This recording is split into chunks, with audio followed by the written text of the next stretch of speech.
Welcome to another episode of the Michele Tafoya podcast. I am so tired of people being told what they can and cannot say, what they should and should not say. Now, there are, of course, circumstances in which, it's appropriate that someone says, you work for me, and therefore I don't want you to go on some Twitter rant about Black Lives Matter or whatever it is. See, I'm even afraid to say that because now someone will try to say that I spoke disparagingly of Black Lives Matter when in fact I didn't. I just mentioned it. See, this is where we are. Now, even worse is that there are debate teams and, young people debate up through college. They debate. I'm sure even in law school, there are debates. We're supposed to have debates in politics. But fewer and fewer people want to put themselves on the line to debate. I wonder why that is. But in the world of debate now, we have some really crazy stuff going on. Crazy. Like you will fail this debate if you say fill in the blank. You're not going to believe what I am going to read to you, but I'm going to read it to you, and that's coming up. Welcome to the Michele Tafoya podcast. Once in a while, I read a piece in the Free Press or the Wall Street Journal or somewhere, somebody's Substack, and it really screams out at me that I need to share it. And this is one of those. This was in the Free Press, Barry Weiss's publication. Here's the headline. At high school debates, debate is no longer allowed. I'll read that to you again. At high school debates, debate is no longer allowed. I know you're scratching your head. You're going, I'm sorry, what? At national tournaments, judges are making their stances clear. Students who argue capitalism can reduce poverty or Israel has a right to defend itself will lose. No questions asked. You think I'm kidding? You think this is a spoof? This is not real. It's real. And I'm going to share with you something that if you're a parent, if you're a student, if you're a human being in America that cherishes freedom of speech, this will rightly piss you off. And I hope you stay pissed off enough to maybe do something about it.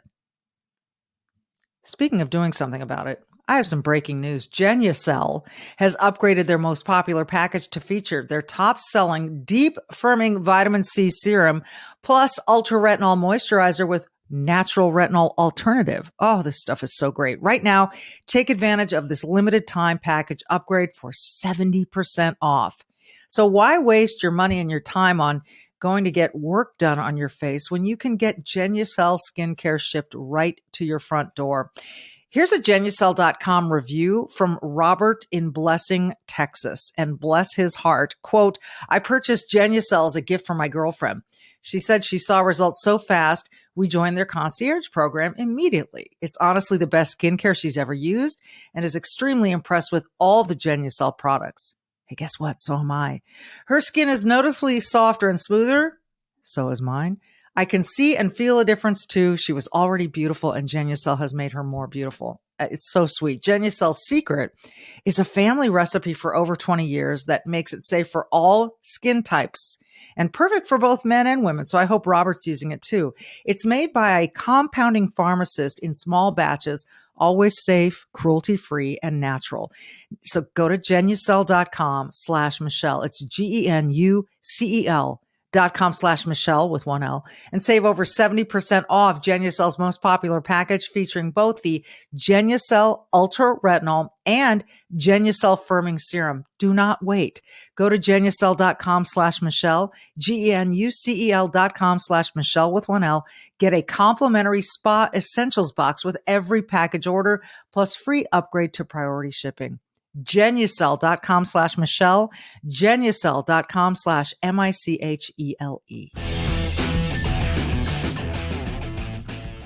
At high school debates, debate is no longer allowed. This is one of the craziest things I've seen in a long time. This is by James Fishbach. Again, it appeared in the Free Press for Free People, the Barry Weiss publication. And this was published just a few days ago. He writes, my 4 years on a high school debate team in Broward County, Florida, taught me to challenge ideas, question assumptions, and think outside the box. It also helped me overcome a terrible childhood stutter. And I wasn't half bad. I placed 9th in my first time at the National Speech and Debate Association Nationals, 6th at the Harvard National, and was runner-up at the Emory National. So you see that the debating has great benefits for kids. They learn to argue their points. They learn to counter argue other people's points. They might even overcome a stutter. They think critically. He goes on.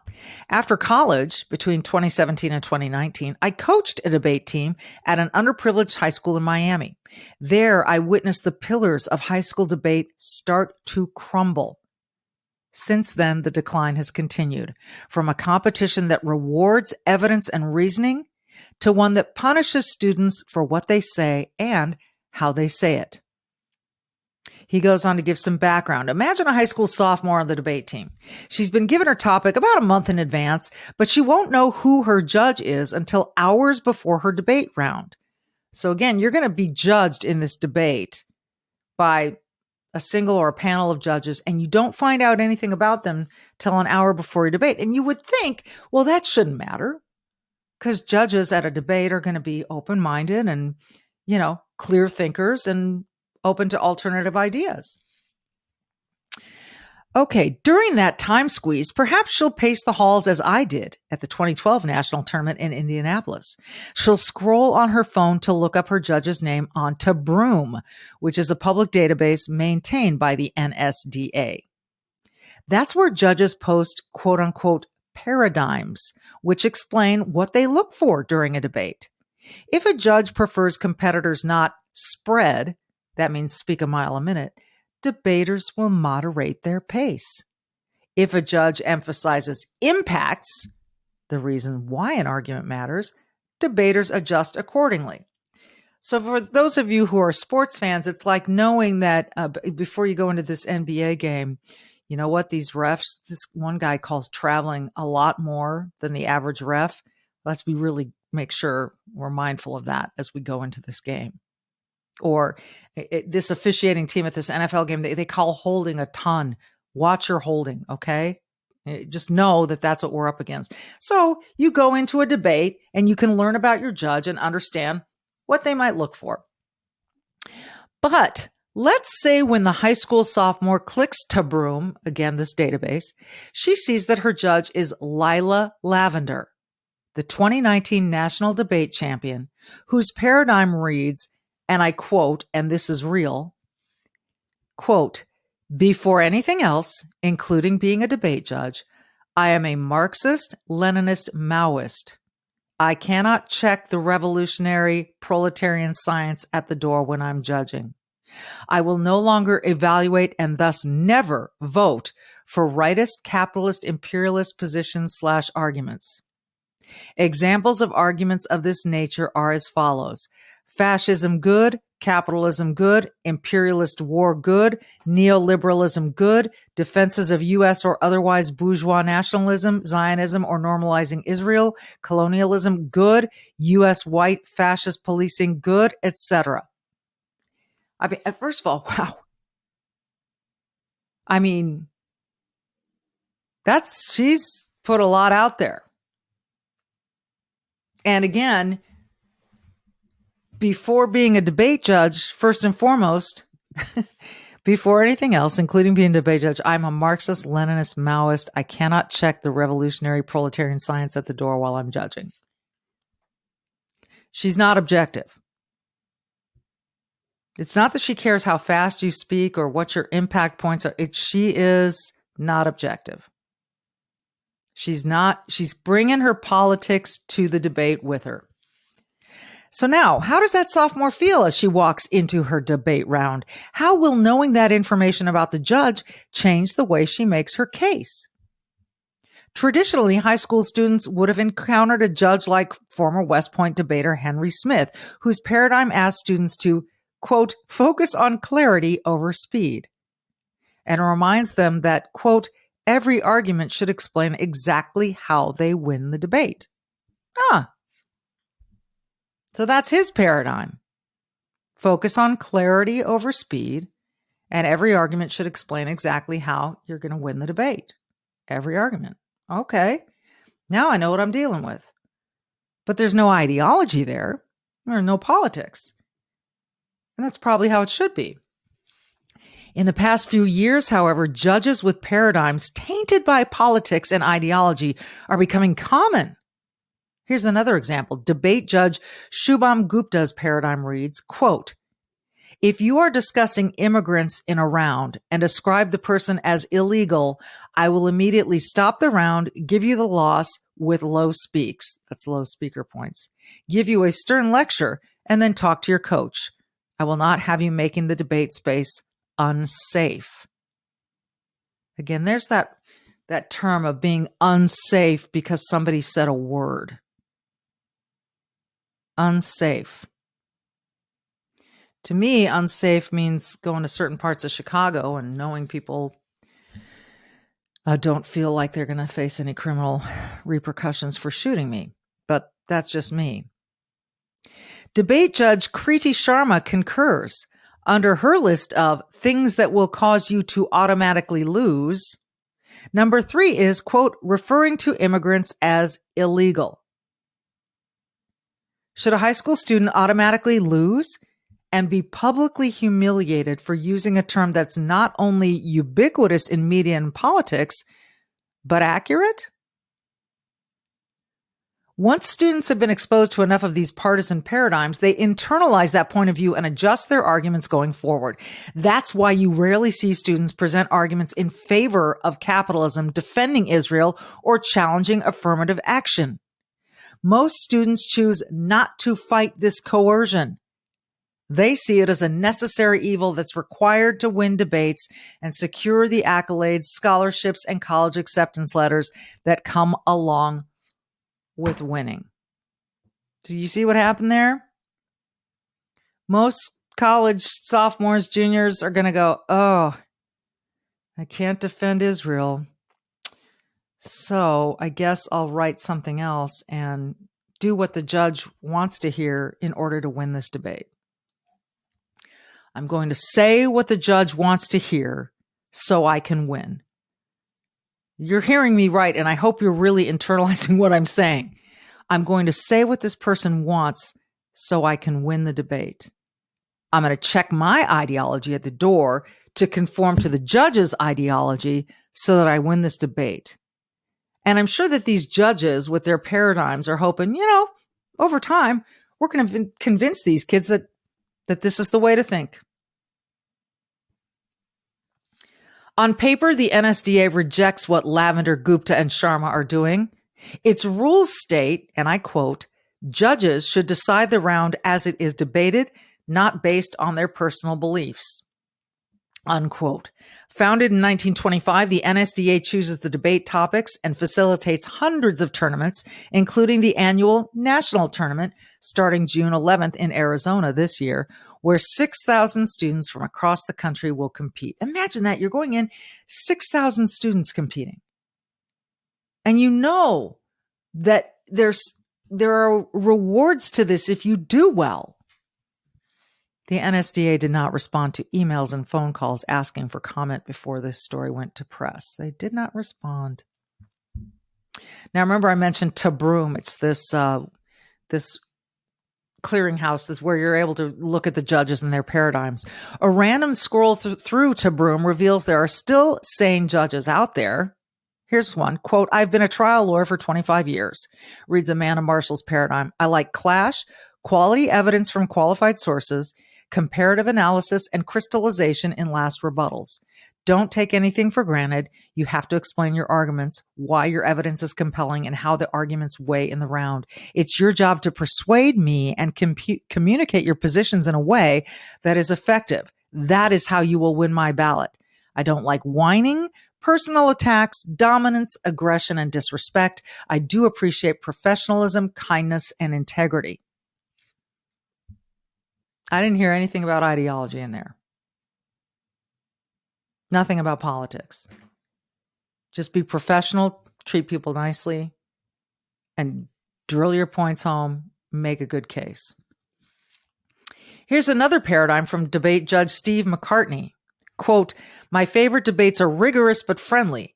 I actually appreciate when one debater accepts one of their opponent's arguments as valid, but still persuades me that they should win the round. I will make my decision based on who is the most persuasive, but persuading me will be done by showing with evidence that one side upholds their value and criterion better than the other side. In order to do this, a debater must speak slowly and clearly enough for me to hear and understand the arguments. I'm getting the sense that a lot of the debaters speak fast, as I often do to try to get a bunch into my podcast.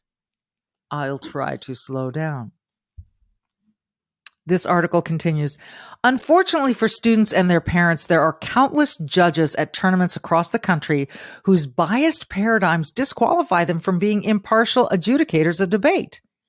From, quote, I will drop America first framing in a heartbeat, to, quote, I will listen to conservative-leaning arguments, but be careful, unquote.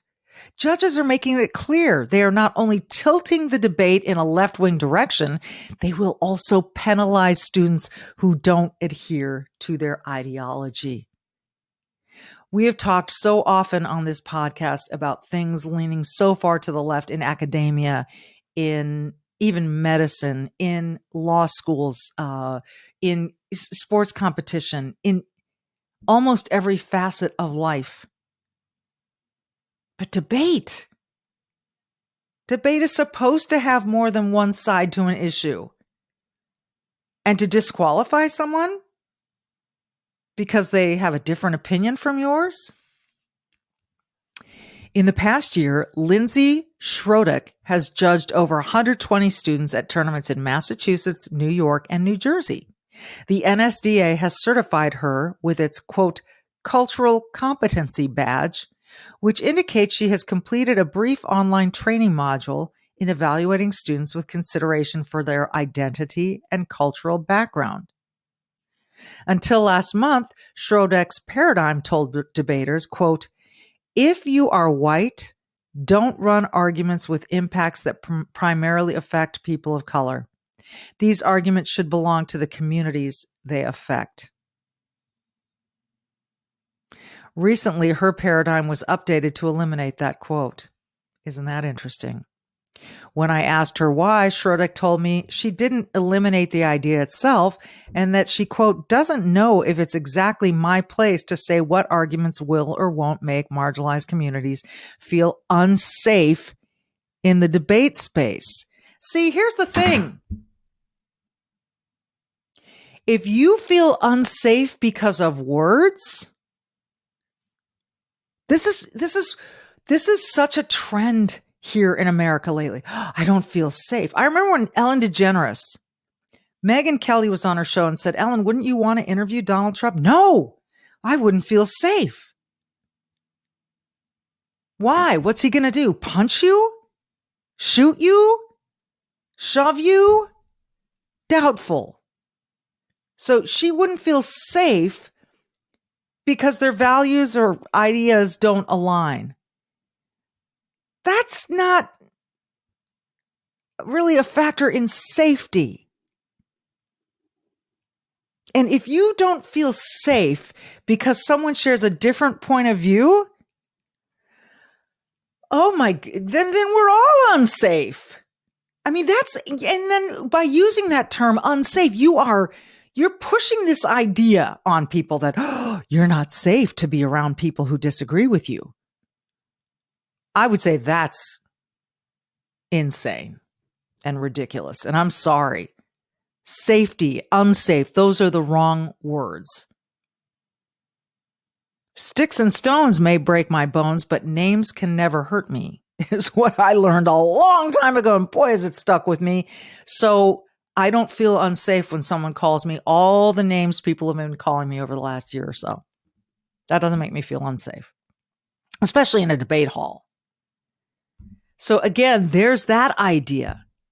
By the way, this woman said, if you are white, don't run arguments that with impacts that primarily affect people of color. It's so interesting given that the woman who wrote White Fragility is white. about how she views white people's inability to discuss racism.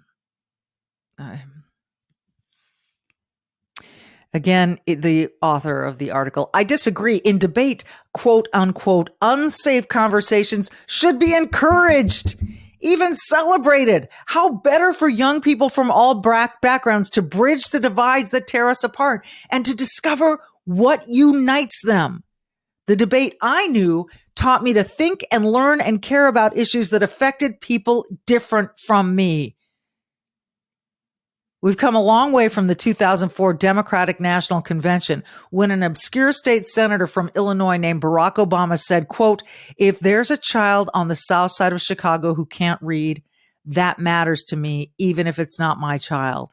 If there's an Arab American family being rounded up without the benefit of an attorney or due process, that threatens my civil liberties. If it's that fundamental belief, I am my brother's keeper, I am my sister's keeper, that makes this country work. It's what allows us to pursue our individual dreams, yet still come together as a single American family.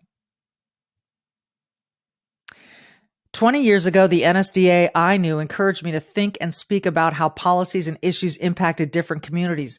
Not anymore. One judge gives people of color priority in her debates.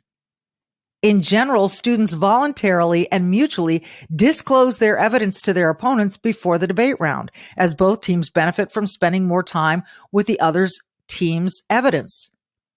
But ex-Braithwaite, who's judged 169 debate rounds with 340 students, has her own disclosure policy in her paradigm, which uses a racial epithet. Number one, the N-word don't have to disclose to you. Number two, disclose to the N-word. This is racial discrimination, of course. If you're black, you get to keep your evidence to yourself and have a competitive advantage. If you're not black, you must disclose all of your evidence to your opponent and accept a competitive disadvantage. Students who win under this rubric may view their victory as flawed, as if their win isn't a reflection of their hard work. Those who lose may view this as the singular reason for their loss, even if it wasn't. Students suffer, and so do the sportsmanship and camaraderie that high school debate was once known for.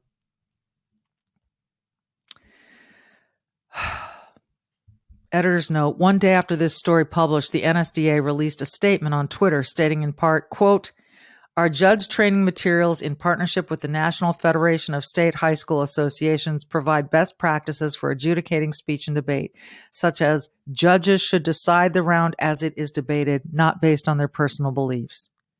Tabroom.com is a project of the National Speech and Debate Association, and its purpose is to provide a tournament management system for debate and speech tournaments worldwide. The 47,000 judge paradigms housed therein represent the opinions and viewpoints of the individual paradigm authors. Schools or other organizations that use Tabroom.com to hire judges are free to evaluate those paradigms before engaging their services.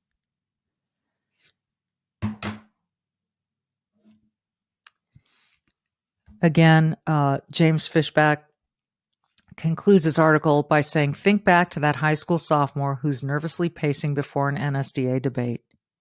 Before she enters her round, she reads her judge's paradigm and says to herself, I'm going to lose. Her loss won't be because her argument lacked evidence or support. Her argument simply doesn't conform to her judge's ideology. Imagine her disappointment and hopelessness. Imagine her weeks of research and rehearsal. She never had a shot.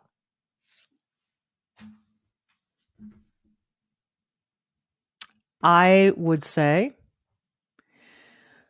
that I would hope that any of these debate organizations that do set up these debates and find their judges from this database do not hire judges with such paradigms.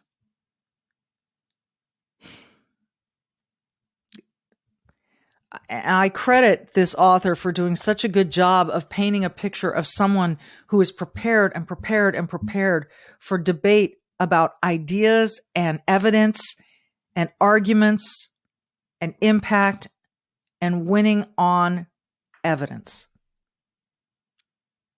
And finding out hours before